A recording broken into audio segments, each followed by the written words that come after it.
Government of India, who are all part of the delegation, members of the business communities of India and Costa Rica, sisters and brothers.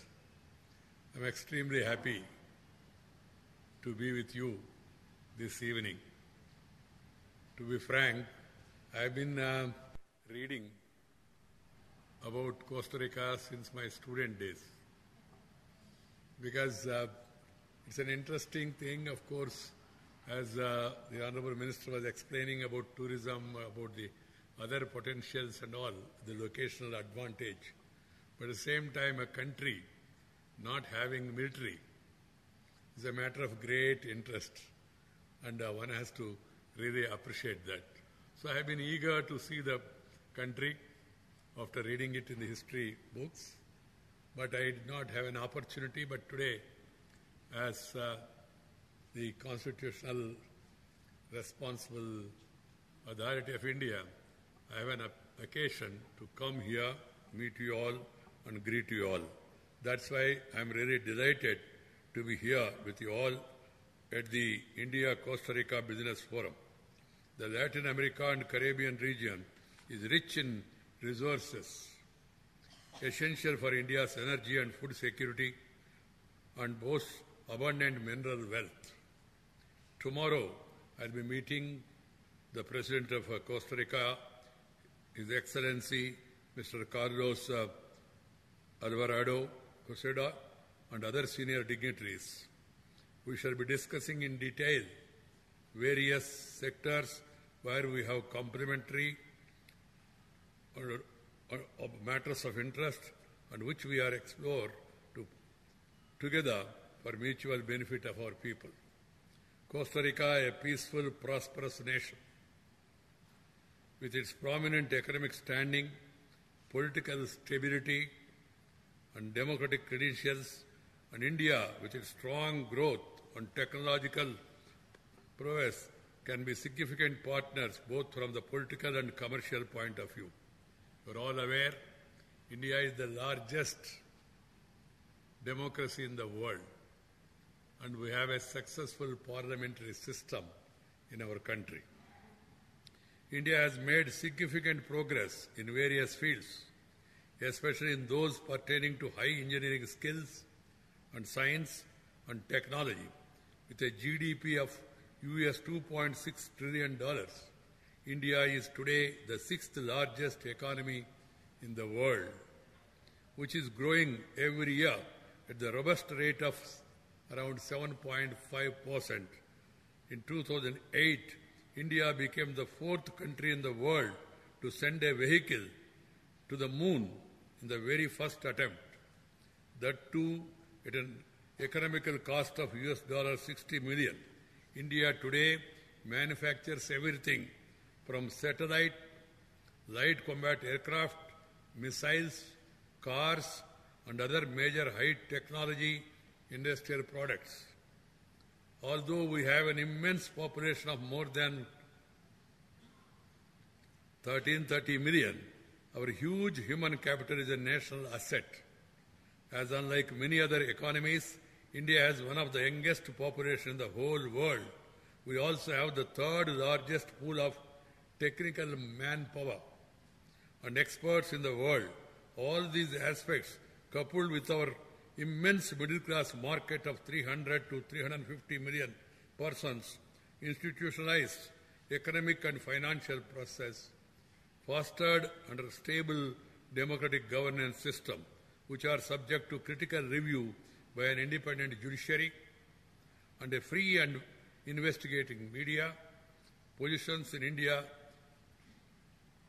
as a unique destination for international trade and business.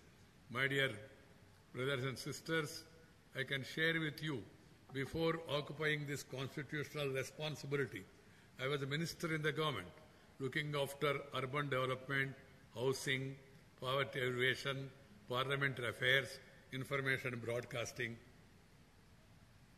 I can tell you that ambassador after ambassador, they used to come to us and are showing keen interest to invest in India.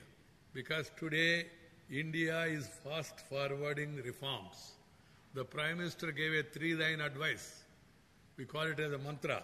He said, reform, perform, and transform. Transform the nation in every sense. Transformation of the lives of the people. Transformation of the system. Transformation of the governance. That is what is happening in India. And we have opened up 100% FDI in many sectors, including defense sector also, certain areas. And also now the buzzword in India is people used to complain in different parts of the globe about red tape, delay.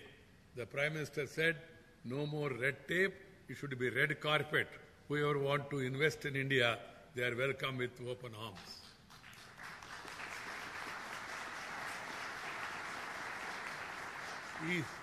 Ease of approvals and ease of doing business.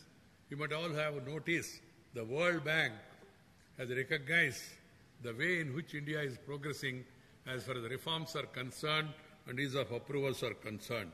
During the last 4.5 years, under the dynamic leadership of the Prime Minister, Sri Narendra Bhai Modi, various reforms for facilitating global business and foreign direct investments have also been undertaken in India.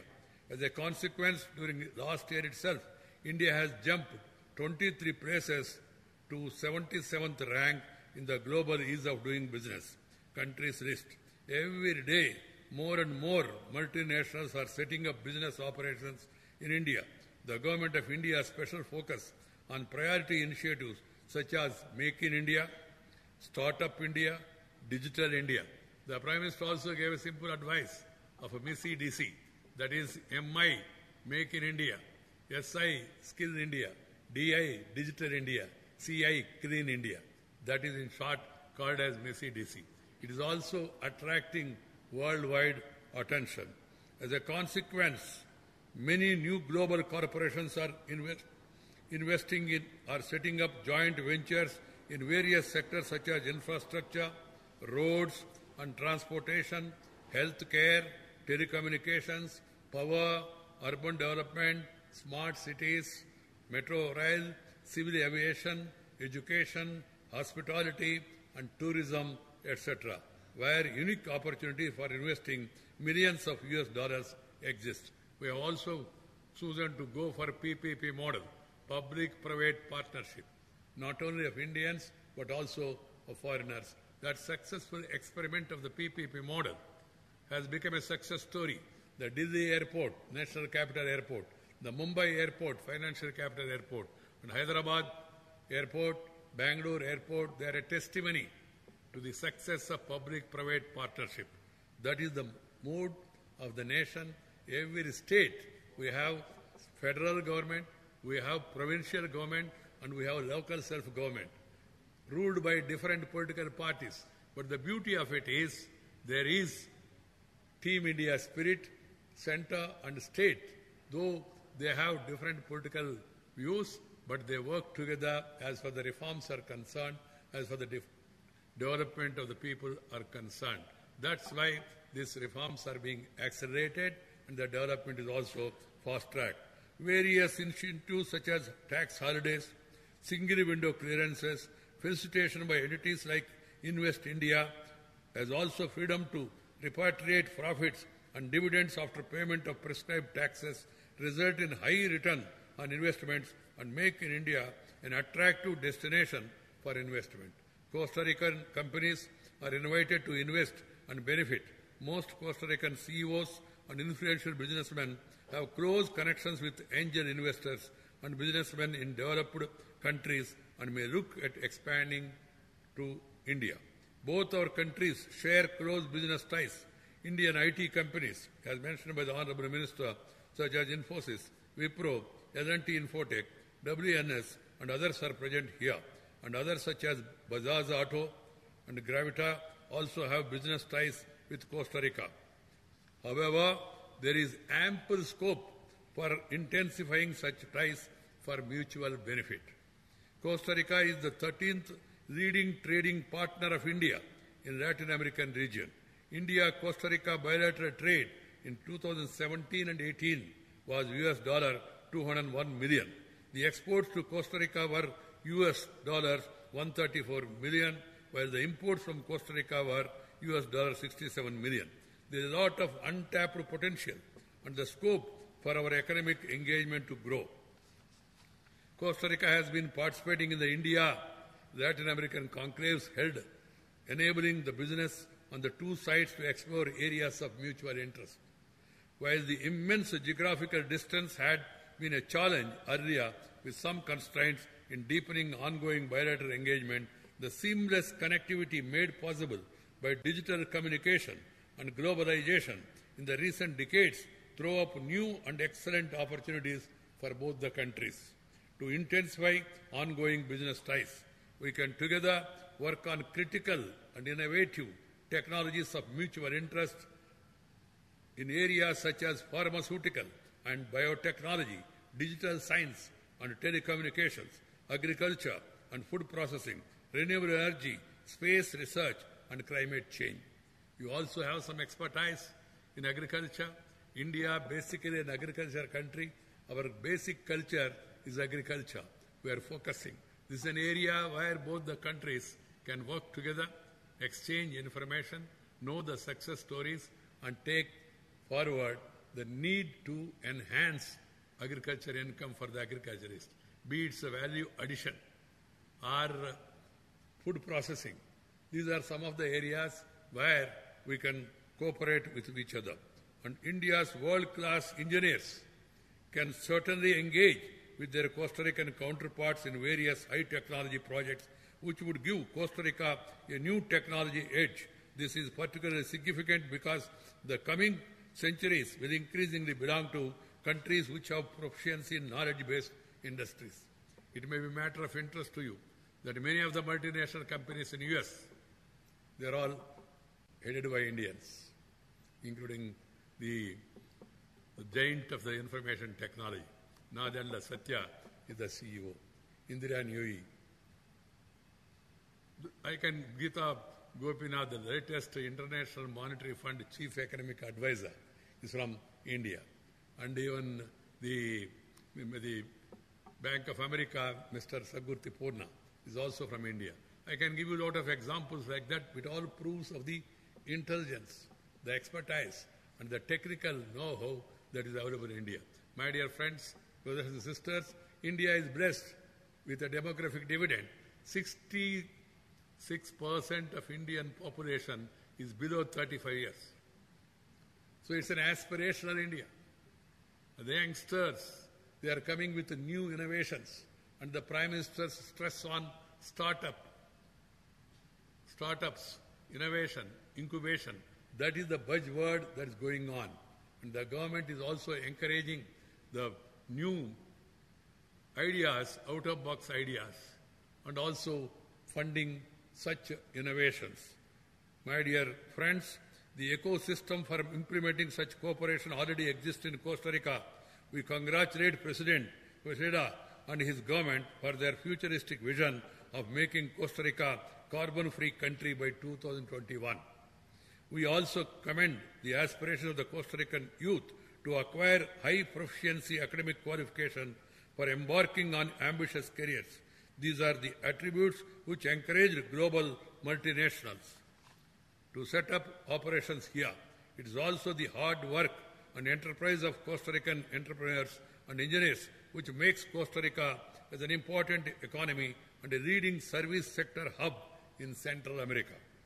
The time is therefore opportune for taking the next few steps. It is well-known fact that availability of generic, low-cost pharmaceutical medicines is an urgent requirement in entire Central and Latin America. I have been to Guatemala, to Panama, to Peru, and some other countries, including African countries. Everywhere there is a demand for Indian generic medicines. The cost of Indian generic medicines is very low when you compare with the multinational companies' cost. That is the need of our. The medical facility must be not only made available, it also should be made affordable. That is the need of the hour, particularly for the developing countries. And India has developed expertise in that, and Indian pharmaceutical companies, they are working in entire Central and Latin America. India, as you know, is recognized all over the world for its unique capabilities in production of low-cost medicines. Many of the Indian pharmaceutical companies have a large number of U.S. Foods and Drugs Administration (FDA) approvals for exporting generic pharmaceutical products to the U.S. market. Some Costa Rican companies could consider setting up joint ventures with appropriate Indian pharma companies for manufacture and distribution of essential pharmaceutical products in Costa Rica and neighboring markets. India is the world's largest producer of milk. Indian private and public sector dairy companies, many of them functioning under the umbrella of dairy cooperatives, have developed innovative practices for processing, marketing and sale of dairy products which could be usefully applied in Costa Rica also.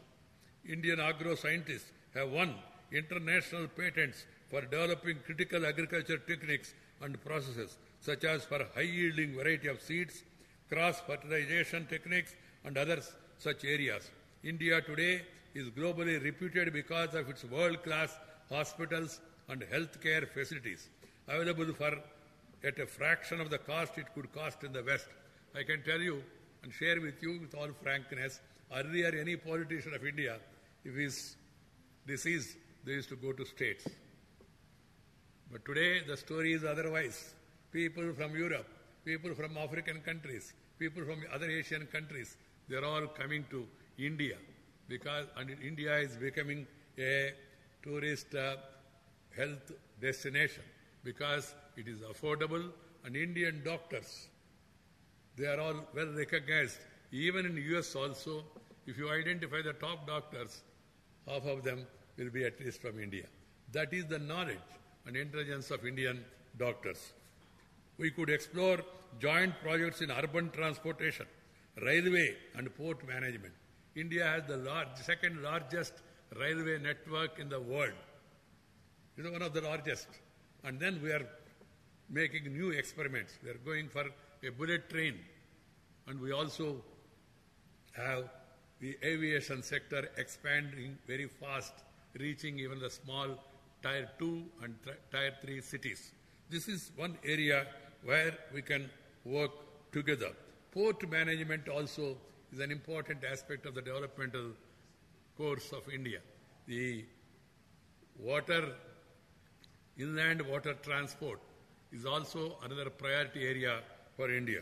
We also have expertise in the building of the national highways. I also found Costa Rica roads also are very good. Costa Rica is an international tourist destination and could be brought on the tourist circuit of Indian travelers. Indian film producers could be encouraged to shoot at prestigious locations in Costa Rica, bringing it immediately to the attention of millions of Indians. India, you will be surprised to know that we produce more than 2,000 films every year. Film industry is very popular. Now it's spreading across the globe. And I am told there are beautiful locations here in Costa Rica. The only problem is little distance. Otherwise, by this time, our people would have come here and then they have chosen these locations and put the Costa Rican beauty picture schools in the international films. Our business, academic and science and technology communities in both countries should engage more deeply with each other. The more the people-to-people linkage, the better would they serve the shared goals of enhanced trade, economic and scientific cooperation. Towards this goal, India already extends e-visa facilities to Costa Rican nationals. I take this opportunity to again thank you all, and especially the Costa Rican representatives who have all assembled here in large number for facilitating this meeting. Friends, I can tell you, now India is on the move. The World Bank, the World Economic Forum, the International Monetary Fund, the Asian Development Bank, and the Moody's ratings, everybody is indicating if India moves at this speed, it will become third largest economy in the world in the coming 10-15 years. That is the situation in India. So you are welcome to visit India, enjoy the hospitality, and also see the culture, the beauty of the Indian culture. Share and care is the core of Indian culture. India, in spite of being an ancient civilization, it's ancient like Egypt, Babylonia, Roman, Greek civilizations. But India never attacked any country. In spite of being one of the countries known as Viswa Guru, the world leader in knowledge, that was the title. Students from abroad, they used to come to India, to Nalanda and Takshasila and Pushpagiri, other universities. Chinese historians like Yuan Song and Pahian, they wrote about India and its wisdom. But India never attacked any country. All other Tam, Dick and Harry came and attacked us, ruled us. Like you have seen, you also have the experience of being colonial rules around some of the Latin American countries. But we never, because we believe in Vasudhaika Kutumbakam, that is, the entire universe is one family. And the culture of Costa Rica, where you don't have army, you don't feel the need to army because you don't get involved into disputes and you want to live in harmony with the nature, that makes India and Costa Rica similar. We have so many things in similar, and also we are democratic countries, both are democratic countries, wedded to the principles of democracy, and people's will should present at the end of the day.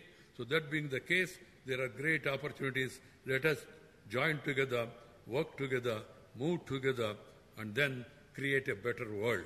Thank you very much for your kind attention. Muchas gracias.